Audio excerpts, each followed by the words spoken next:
Quite a lot of interesting things are happening in our nation, Nigeria, and chief among them is the newly appointed Chief of Army Staff, as well as the $750 million COVID-19 relief fund that has been given to the Nigerian government to help us get relief from the effect of COVID-19 on our economy. On today's episode of Hot Topics, we'll be dissecting these two topics as hot as they are. And to do that with me today are two gentlemen who you've seen before in this set. Mr. Fortune Musa. He is a journalist and also a political analyst. Welcome to the program. Thank you for having me. I also have Mr. Francis Etuko, a journalist as well, and a political analyst. Welcome, Mr. Francis. Yes, thank you so much. My name is Uju Unwachuku. When I return from the break, we'll start straight up. We're talking about these two issues on Hot Topics. Welcome.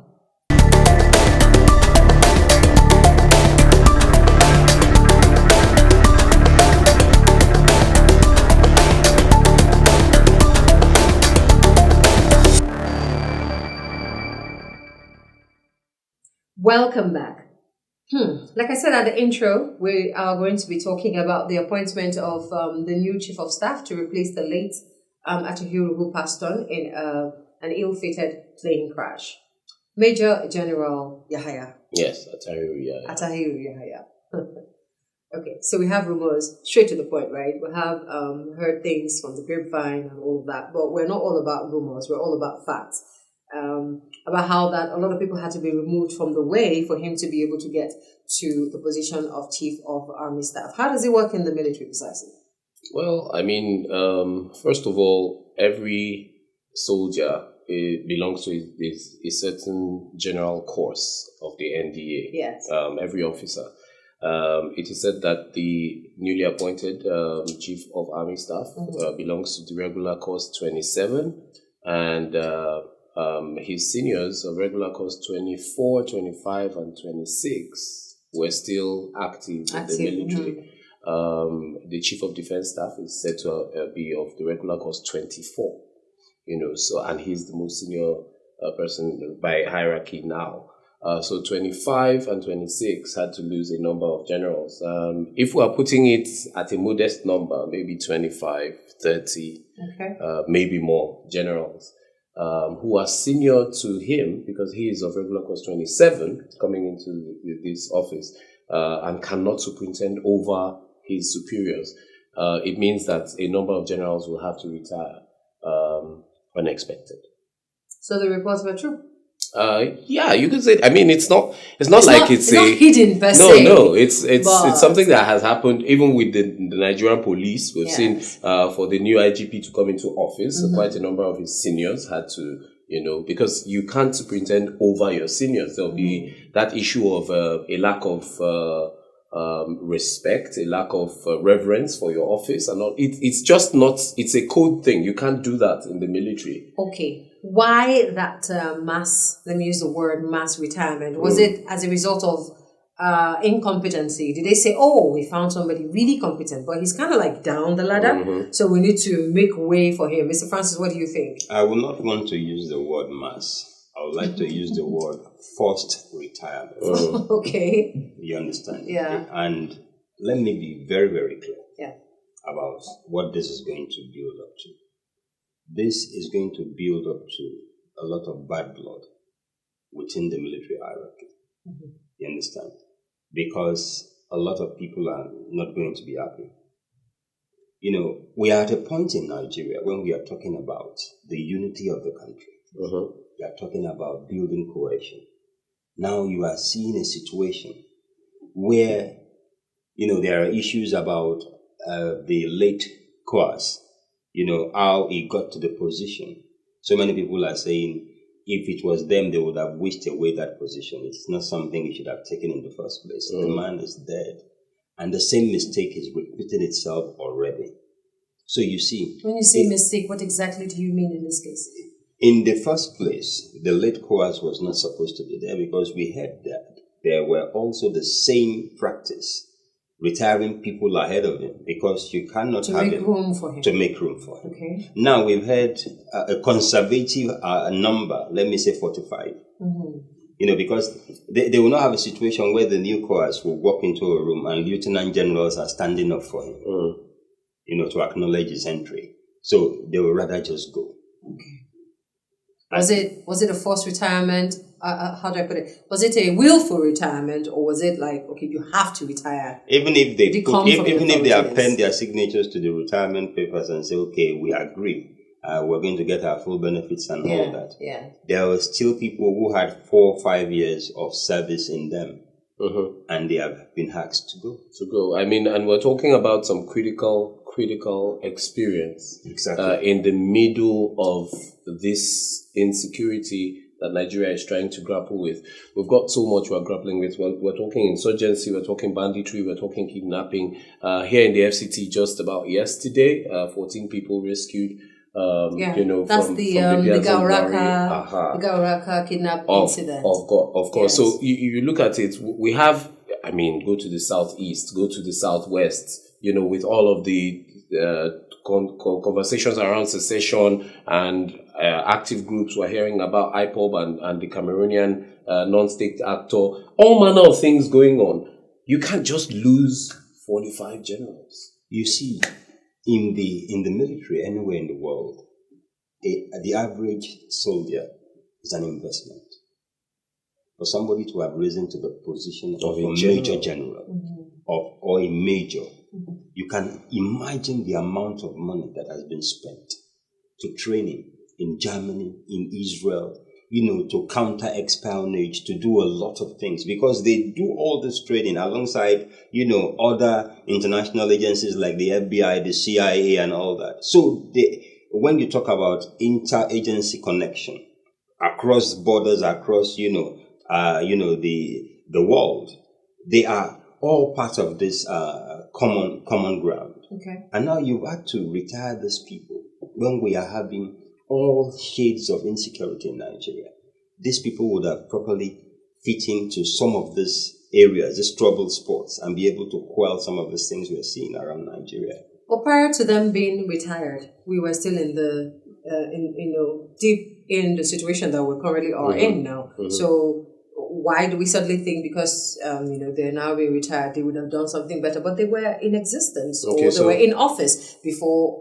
While the situation, all of this has happened. Yeah, so it's just like saying we had 10 pillars holding this building, and the building was at the verge of collapse. Then you take 9 pillars out, and expect that the building should just continue to stand. How do you do that? Beyond that, there was also a process that was kickstarted. The penultimate past Chief of Army Staff left office. A new Chief of Army Staff had come in and for 4 months had restructured, reorganized, moved people around. Everybody was easing into a new agenda, a new focus, a new face of the military. And then the untimely death of the former cohorts happened. Everybody would have expected, continue with this new process. Let's see how well we're going to do with this. Because, like it or not, the new Chief of Army Staff comes in, it's a new face again. If you keep changing faces, in the middle of a battle, keep changing strategies just like arbitrarily like that. So what do we expect?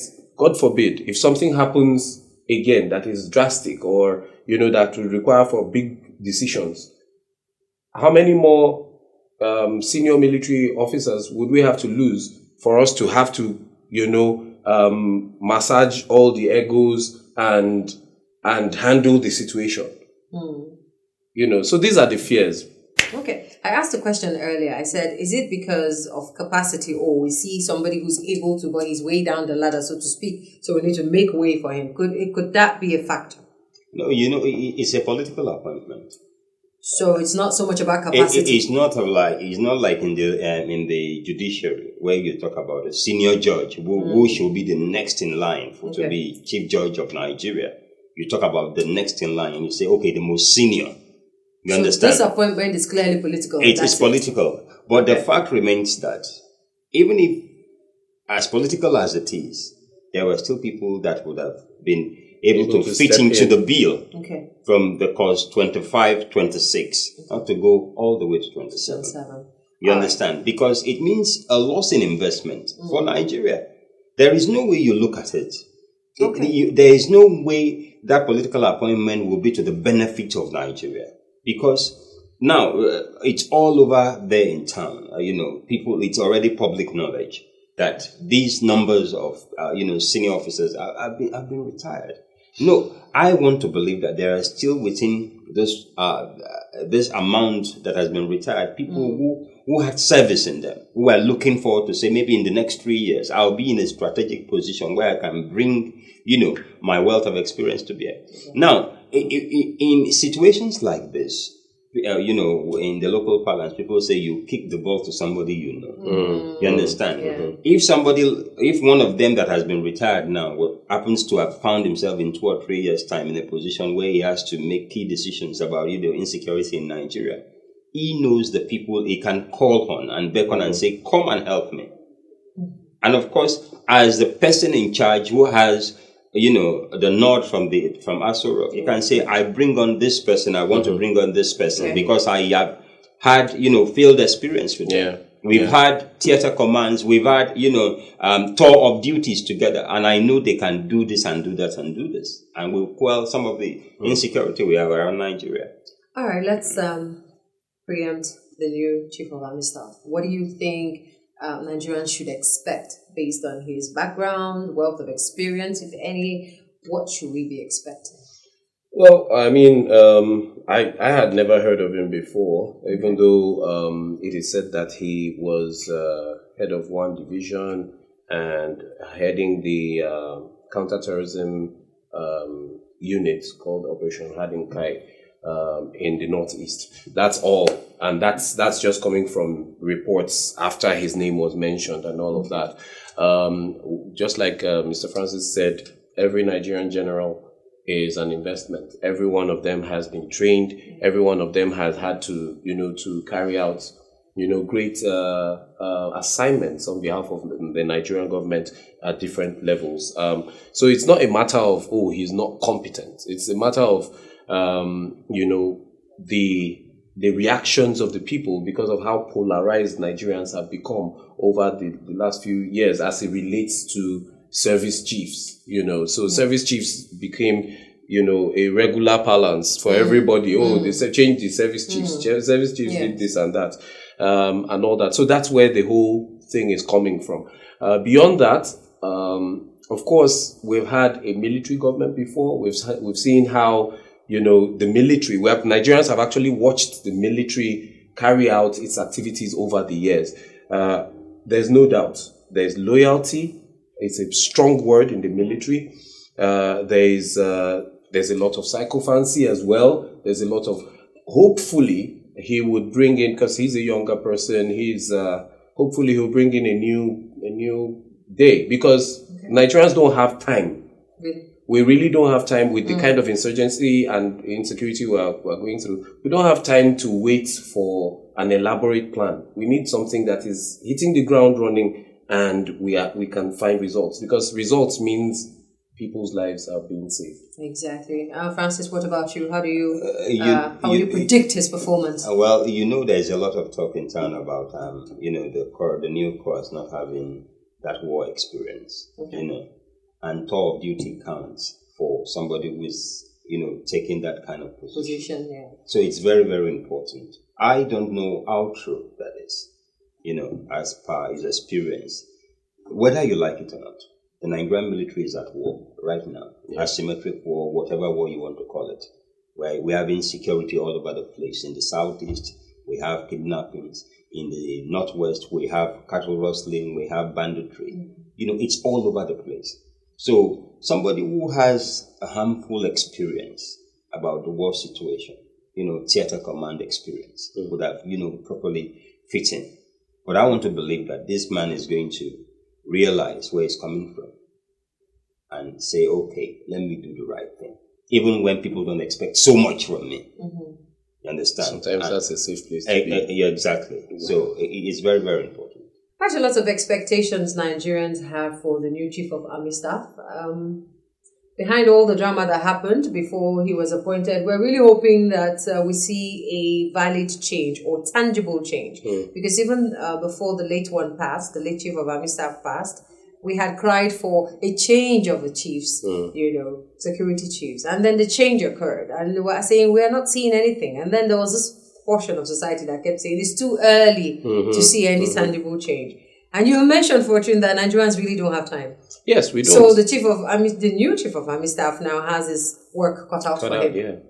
Okay. Absolutely. So whether he's going to go ahead with the plans or the strategies and setups that the late Chief of Staff, the former Chief of Staff, had put in place, we really do not know. We welcome him to his new seat, but we also would like for him to know that we are watching and we really do not have time. When we return from this break, we'll be talking about the $750 million COVID relief fund that Nigeria is getting, or have we gotten it, and how it will be distributed. We will also be preempting that money. We'll be following it even before it arrives our account and looking at what we're expecting will be done with the funds. Don't go away. Hot Topics will be right back.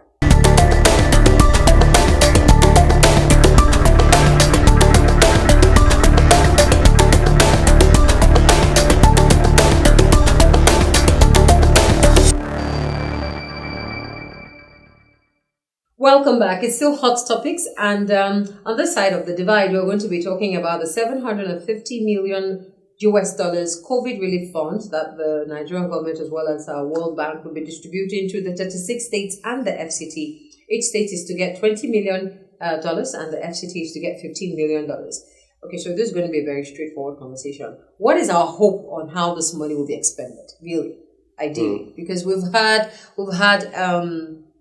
that was last year, right? When we were discovering warehouses. Yeah. And then very, very, very early this year, discovering warehouses for palliative, some of which were going bad. But this is meant for the people. Now, first question would be $20 million to states. Where do you think this is going to go?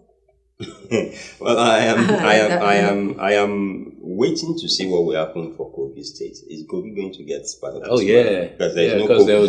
There is no COVID in Kogi State. There is no COVID in Kogi State. Okay. Now, they should set the parameters clearly, because in 2019, what Nigeria saw or what we discovered was that there was complete failure of the health system in Nigeria. We didn't have it. We didn't have it. And for the fact that the most important person in Nigeria goes abroad to get medical treatment, and the fact that even in Aso Rock there is no Panadol in their clinics, or maybe tells you maybe there is now. Maybe there is now. Maybe some of the first reliefs that came for COVID would have helped them purchase some of these drugs. Now, tells you clearly we don't have a health system in Nigeria. There was a complete failure. Now, Americans who were taken out of the country during the outbreak of the COVID-19 in Nigeria, you were made to sign an undertaking that when you get to the States, you will pay, for the airlifting, because it was done immediately and it was free. Now, before you enter the agreement, it is stated clearly that the health system in America has failed. It is overpowered by, the influx of people daily. It's not that it has failed because it does not exist. In Nigeria, it does not exist. There it exists, but they were overpowered by the numbers of people that were coming in daily. Due to COVID, yes? Being a pandemic situation, yeah. You understand? We had in a day in Belgium, 30,000 died in a day. For a small country like Belgium. Now, it clearly tells you that parameters need to be set as to how do you spend this money? Where is it exactly targeted at? Is it for primary health care? Is it for institutional health care? Is it for teaching hospitals? Because what are our teaching hospitals teaching? You understand? When I think when we had the outbreak of SARS, we had a situation where Nigeria was in control. Is it SARS also? Ebola. Nigeria, I thought Nigeria was going to take advantage and say, okay, since we had control and we did something about vaccines and, people were starting to look towards Nigeria like they look towards Mauritius or Mauritania, for COVID, that we are going to start to take advantage and, start mass producing vaccines for outbreaks like that. But in the case of COVID, Nigeria clearly showed itself that we did not have primary, secondary, institutional healthcare. And people were just living by the grace of God. You understand? That is why sometimes I laugh at when people say contact tracing in Nigeria. If somebody entered a bus and dropped at a bus stop and it was discovered that guy had COVID, you do contact tracing. How do you contact trace somebody who dropped in Mararaba? We didn't have it. So it clearly shows the failure of the system. How is this money going to be spent? It will not just be another case of money for the boys. Just put it on the table and let's share it. It's national cake. But I'm still waiting to see what will happen in Kogi State. All right, what are you predicting? COVID. What are you predicting? Not basically a prediction, but when you have captions like this, relief fund. The thing with COVID is that it's not just the health sector that crumbled. Oh yeah. The economy crumbled. Did too. Employment crumbled. Education crumbled. So many things actually fell under the weight of COVID-19. So if you think about it, basically, a very broad header like relief fund. Is it health relief fund? Is it, so it's really broad. Yeah, who do you think gets to decide that? And that's the thing. We've got a federal government that is working with the International Organization for this, right? And it should be quite clear what the priority areas are based on our realities today. The indices, we've got National Bureau of Statistics coming out with numbers, every month, of priority areas and all of that, giving us a picture of what our society, our economy all looks like. The government should not be confused as to where our priorities should lie. So are we, if you look at it, how many people died to COVID itself in Nigeria? How many people died to hunger and starvation and a lack of a job? How many dependents have people who are still working acquired since all those other people lost their jobs? So if we're looking at, a relief and we're looking at priority areas, I think the government should think more of the people. While we continue, because of course the government has pumped a lot of funds into the health sector. NCDC, I'm not sure that, since their creation, the kind of budget they've had to handle between last year and this year, that they have ever seen it since their creation, since inception. Ministry of Health, right in the middle of all the activity and all of that, the government is pumping in money for, so we should see results from that. This relief fund should be relief for the people. Take Kaduna State, for instance. Go to Kaduna State and say 7,000 people just lost their jobs, and you say you are buying syringes for a hospital. So it's basically, I think the government should think more of the people. Okay, so think more of the people you're suggesting, and you're also talking about the fact that you're just going to wait and see pretty much. When funds like this have broad caps or broad captions, it's more difficult to track. It is more difficult to track, because I was going to say, how do the people, we the regular Nigerians, how do we, in quote, follow that money to ensure that it's actually being used for what it was intended for? So when we say relief, it's tilting towards people. Since they did say like maybe health relief or something like that, tilting towards people. How, honestly, as a Nigerian, so how realistic do you think it will be for us to be expectant that these will be used judiciously for the people? Well, it's just $20 million.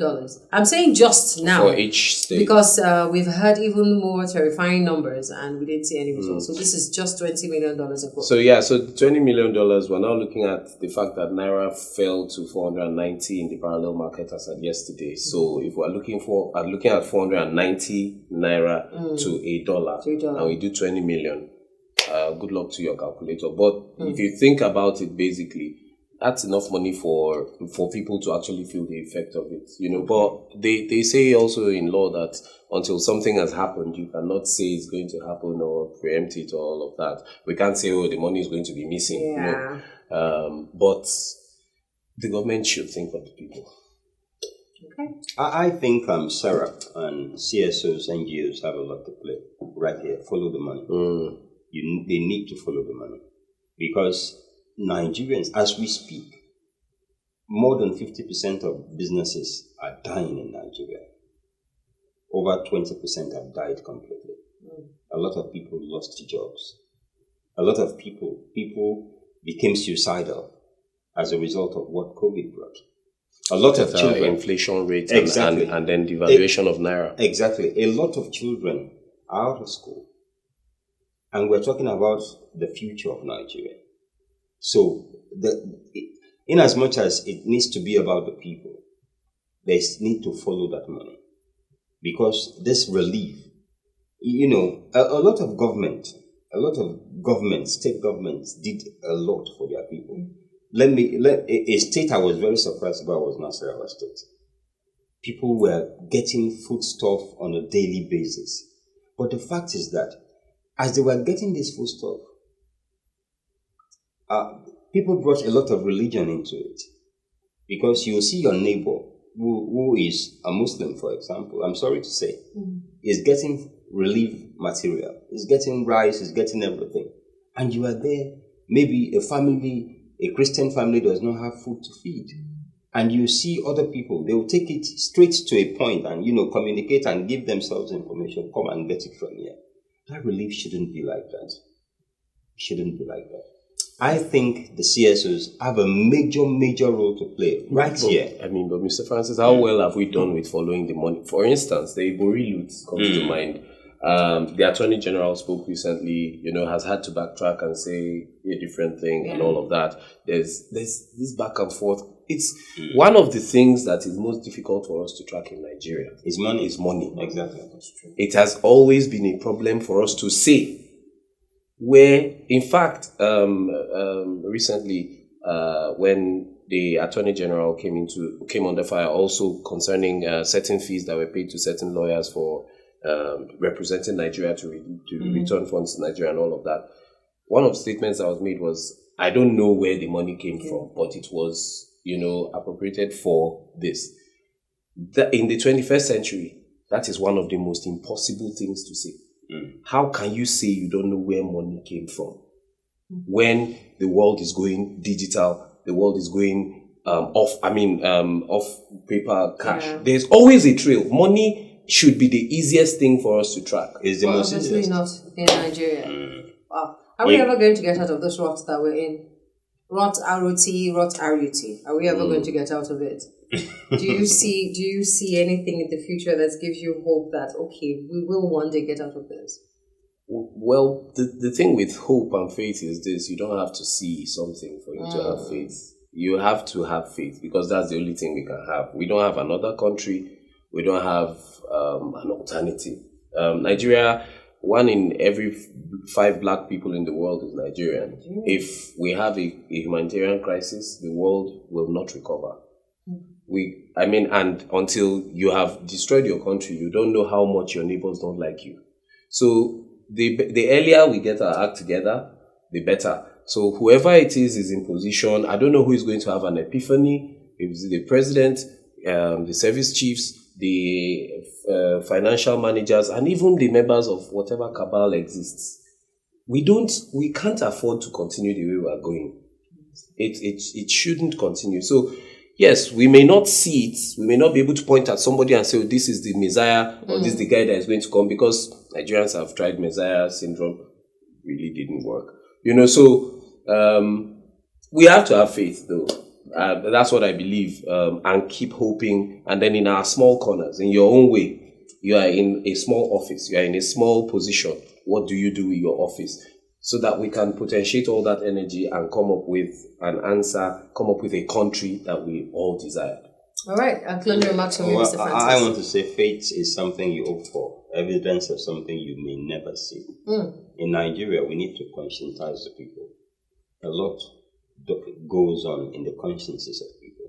There are people out there who have stolen so much, and they know if I have to be conscious of what I have done, I may end up in prison for the rest of my life. So they will keep covering their tracks. As we speak, there are people who have stolen money and buried it, and they can't even remember where they buried it. Some have died and left those monies there.